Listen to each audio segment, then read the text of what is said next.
Thank you for the opportunity to appear today. As I said, our task is now completed and effectively the Commission is disbanded, and it is a report for government and not a report by government. I understand from correspondence I received last night that the Senate committee has asked for a breakdown of the estimated savings which are contained on or referred to on page 248 of the report. We don't have that with us today, but Mr Crone will provide that next week in writing.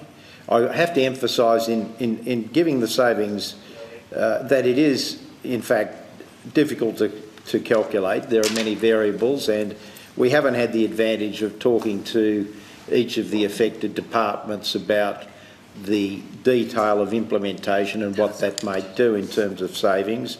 And of course, we don't know whether any of the savings will be adopted by the government or not, and if so, at what rate, at what time and what have you. So hence we've given an estimate of the range of savings, a wide range of 60 to 70 because of those uncertainties. But on that basis, I think it's a fair question, and we will provide how we came up with those totals. But please recognise the caveats that will be associated with it. I think the report speaks for itself. It's pretty complete. We did focus on the expenditure of the 15 largest programs, most of which were growing faster than the economy itself, and I think the table on page 43 summarises our concerns in that area.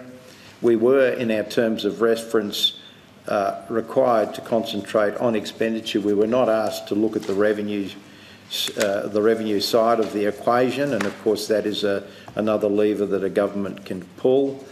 We did sort of go a little bit outside the terms of reference on two tax issues. When we looked at the Federation, we could not look at the Federation without looking at the GST itself, and we did make recommendations or suggest there that increasing the base or raising the level of GST would be important in terms of dealing with VFI, but that again is the subject of a separate inquiry and a separate white paper process. We also did say in reviewing the age pension arrangements and the aged care arrangements that the committee that is looking at tax should also have a look at the tax concessions for superannuants. You know, we have 20% of people now at the moment covering themselves in terms of retirement, and that 20% doesn't seem to be varying in 10 years' time. So we're saying it's obviously not operating as a great incentive to bring people to be self-sufficient in their retirement. But again, we've referred that to the appropriate committee. We tried, in terms of looking at the expenditure side, not to reduce benefits immediately and to spread the change incrementally over time. So in things like, for example, means testing for pensions and other benefits, including the family home, we've said we'll do that in 15 years' time, so people have got more than adequate time to adjust to that change in arrangements. There has been some criticism that we've sort of haven't tackled the issue of middle class welfare. We think that by and large over the years, we think successive governments in Australia have been pretty good at focusing through means testing on those that really are in need, and I think that's good, and I think that's the Australian way.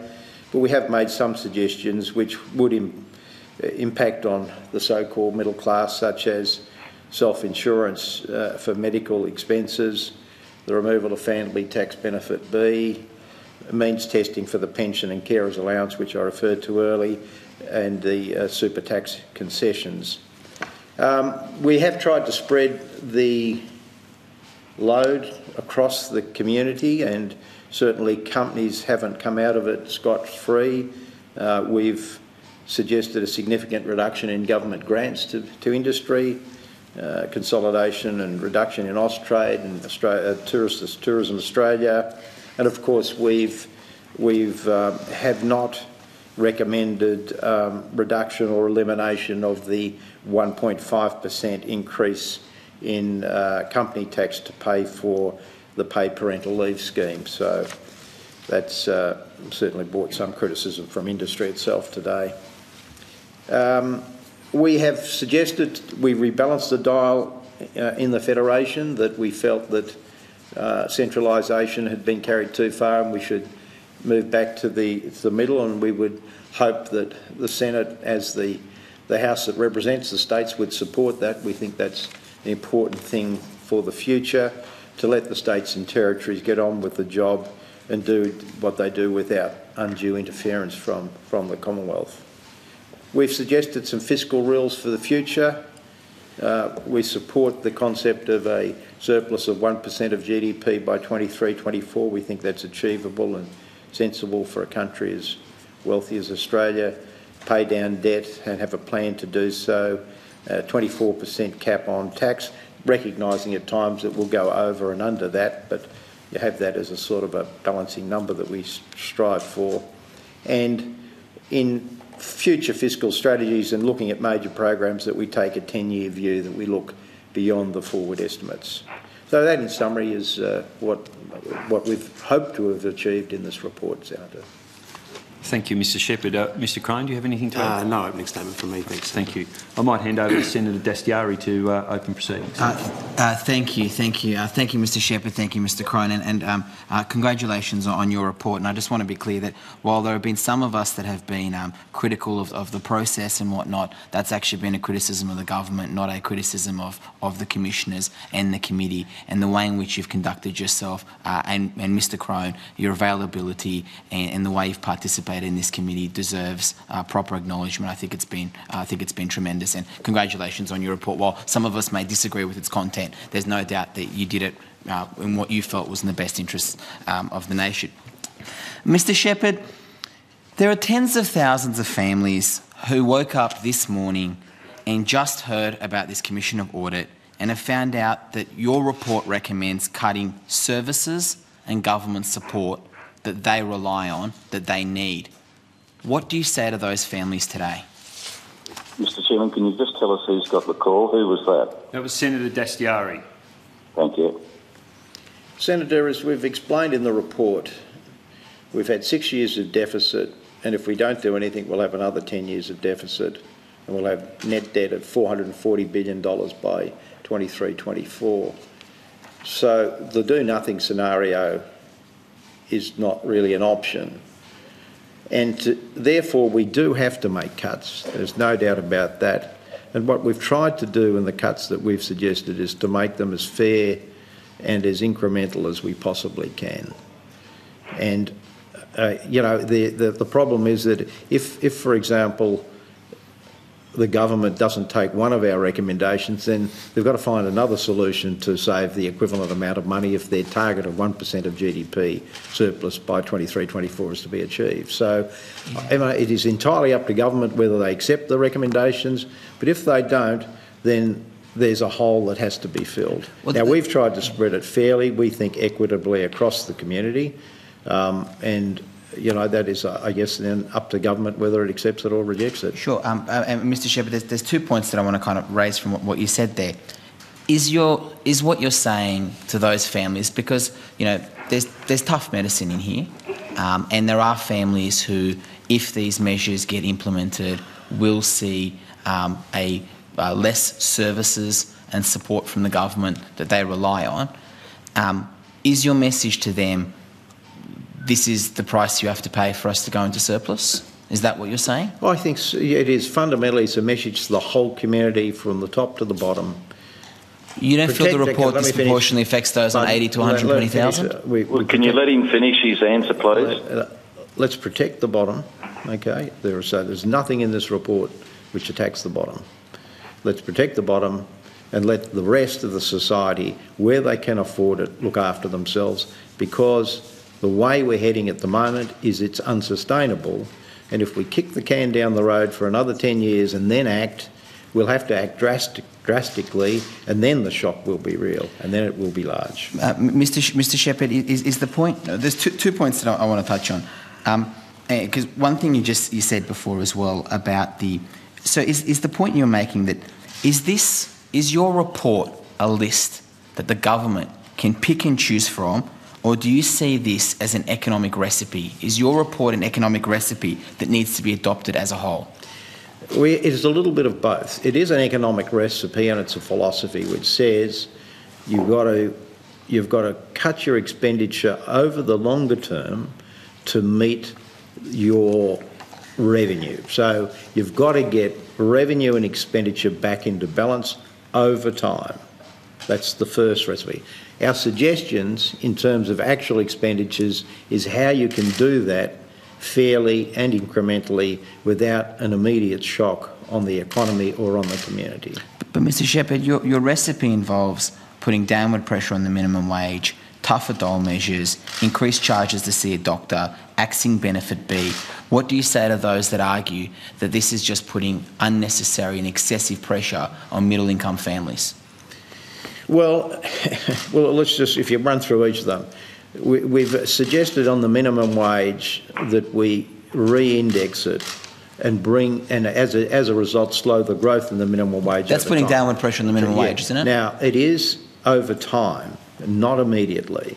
We have the second highest minimum wage in the OECD. But that's a good thing, not a bad thing, isn't it, Mr Shepherd? It's a good thing. Can you let him finish without interrupting, please? It's a good thing if you've got, over full employment, and it's a good thing if you haven't got 12.5% youth unemployment. It's a bad thing if you have. So, Mr Shepherd, do you think the minimum wage is too high? Pardon? Do you believe the minimum wage is too high? I think it is too high at the present time, and I think it is having an impact on things like youth unemployment, definitely having an impact. And I think I'd rather have more young people employed than the second highest. And you feel the minimum wage should be lowered? Pardon? If you're legislating, no, we have not for a lower suggested minimum that. wage. We have not, again, on this basis of fairness and equity, all we've suggested is rebalancing the escalation of the minimum wage over an extended period. We have not suggested a reduction in it. Okay. And so all across the board in everything we've said that. Now, obviously, you could pick any one of these programs that we've had a comment on and say, well, that's not fair, or that's not fair, or that's not fair, that's not fair. The problem with these programs is every one of these programs you could make a good economic and ethical case for, every single one of them. When you add them up, we can't afford them. So then what do? You have to look to ways to trim them and try and trim them in a way that's fair, equitable, and has the minimum hurt on people. Now, I think the chairman wants to cut me off. Mr Shepherd, I might just interrupt there. Senator McDonald, I understand you're leaving in 5 minutes. Is that correct? That's correct, yes. Perhaps it might be an opportunity for you to have the floor for the next 5 minutes until you leave, because I want to give you the opportunity to ask questions. Well, thank you very much, Mr Chairman. I appreciate that. And can I thank Mr Shepherd and his assistant or his offsider for the report, although I confess that I haven't set eyes on it yet. But Mr Shepherd, could I just ask you to explain what exactly it was the government asked you to look at when setting up this Commission of Audit? Senator, the overwhelming terms of reference, the core term of reference was how do we get to a surplus, a sustainable surplus of 1% of GDP by 23-24. So that was the guiding terms of reference. In addition to that, they asked us to look at the federation and the relationship between the Commonwealth and the states, and they also asked us to look at fiscal rules and how do we get greater efficiency out of the public service. But the number one priority was a 1% of GDP surplus by 23-24. Okay, thank you, Mr Shepherd. That's just my flight being called. But can I just ask, was it made clear to you that this was a report to government? The government wasn't abrogating its responsibilities to you as an independent commission to run the country. Was the idea that you would simply come up with ideas and then, of course, it would be left to the government to pick or choose them and to assess what is appropriate for the country, taking into account your report? Is that the idea that you got of when the request was made? Yes, Senator. Yes, Senator, that was explicit. That was very clear. And they did tell us, though, that this report would inform their budget strategy and would inform their longer-term fiscal strategy. Okay. Look, thanks very much, Mr. Shepherd. Thanks, Mr. Chairman. I appreciate you giving me that brief opportunity, and I'll read the rest on Hansard. Thank you. Thank you. I'll return to Senator Dastyari. Mr. Shepherd, I think the point you were making, and I think it was a valid point, was that the way you see the task is about priorities, and it's about, I'm paraphrasing because we're going back to an earlier conversation. Is that a fair assessment? That's a fair assessment. And what do you say to those who, when you do an analysis of the document as a whole, it's those who are on $80,000 to $120,000 who really feel the greatest brunt of this. And as you can appreciate, a lot of those people are doing it tough at the moment. It's not a wealthy band per se, and they're facing the largest brunt of the impact of these measures. What do you say to them? Well, look, firstly, I don't agree that they're necessarily facing the largest brunt of these measures. That is a value judgment as to, when we talk about the bottom 20%, then we've got the top 80%. Now, that line between the bottom 20 and the top 80, that line is a value judgment as to who can look after themselves and who can't. And I think that really is a decision for government. We've made our recommendations based on what we thought was fair, but again, I agree, others may have a different view on that, and that's fair enough, and that's why this is a report for government, not by government, and they will get feedback from people and make their own views on it, I guess. And Mr. Shepherd, while you said that your report, the focus of your report obviously wasn't looking at the revenue side, it was looking at the expenditure side of government. You did touch on the revenue side. Mm-hmm. You're obviously aware of recent commentary and debate around a debt levy that's certainly been floated. Now, the government may or may not proceed with that, but there's certainly been debate to that end, as I'm sure you and Mr. Crone are very well aware. Sure. What's your view on that, on a debt levy? Do you think that's necessary? Look, it's a hard one for us to opine on. On the one hand, if the government were to introduce a debt levy, it would reduce the deficit more quickly and get to surplus more quickly. And in many respects, that would be a good thing, because I don't know where the world's heading, but if we had another economic shock, it would be good to be closer to surplus than we currently are, for sure, because that would give us the reserves and the capacity, as it did last time, to respond quickly and appropriately to the challenges and keep our economy going. So there is an advantage. It reduces the interest bill, and it certainly brings things forward significantly. On the other side, of course, there is the question of, well, does it have any impact on business and consumer confidence? And that's, I guess, the balancing act they've got to make. But I really haven't got any landing on that. I just think that's one of the decisions a government makes, but there are pluses and minuses. So Mr. Shepherd, I guess I'll put it more frankly. Do you support a debt levy? I haven't really got a view on it yet. I really haven't worked it out. I've been so concentrating on getting this report out. You've previously opposed levies, though, haven't you?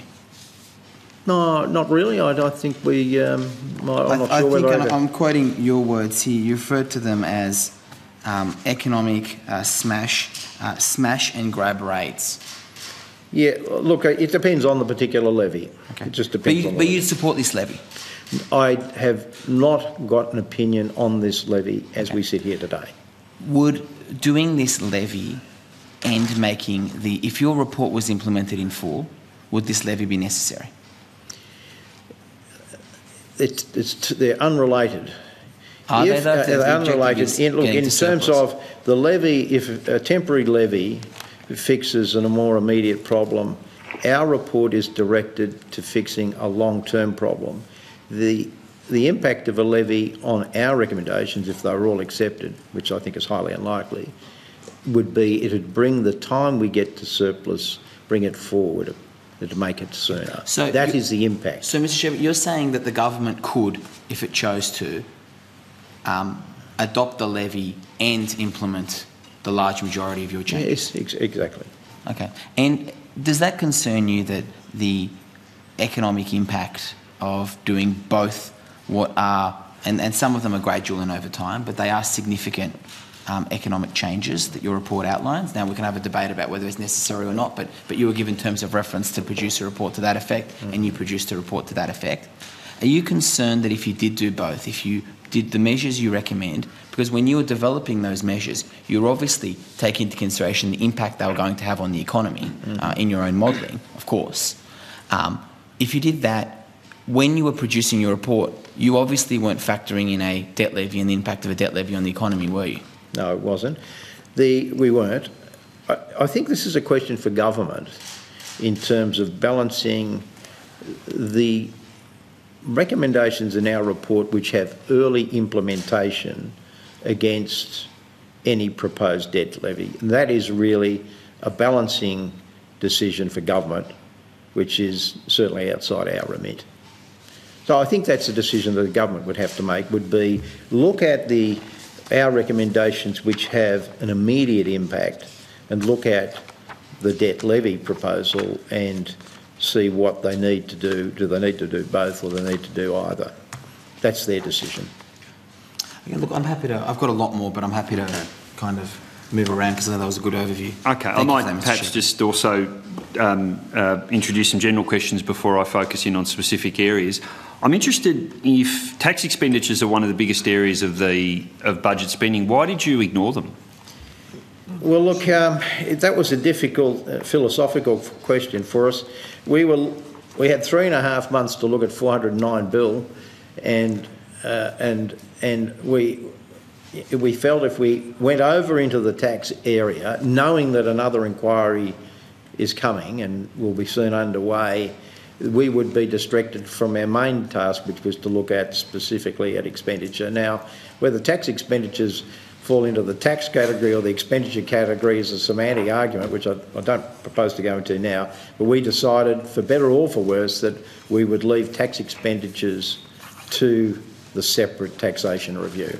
But they are where most of the gains are to be made in this area. If you're talking about a commitment to return the budget to surplus by 2023... That is another lever, as I said, that the government could pull. So they might say, we don't like those bunch of recommendations, but we'll pull the tax expenditure lever, and that's certainly a right of government to do it. And that's but we did, I guess, in terms of the tax concessions for superannuation, perhaps just get into that territory a little bit. Just a point of order and just a kind of side question from that. But Mr. Shepherd, just going back on what you've said in the past, and you've been quite clear on this, and so has Mr. Crone. This is a position that was obviously held by the BCA when you were there for a long period. Is it fair to say that your view is a temporary levy, call it a tax, call it a levy, charge, whatever you want to call it, but it's an impost on individuals, the taxation system, would have an impact on slowing economic growth? No, all I've said there is you should balance the immediate impact of our recommendations against such a levy.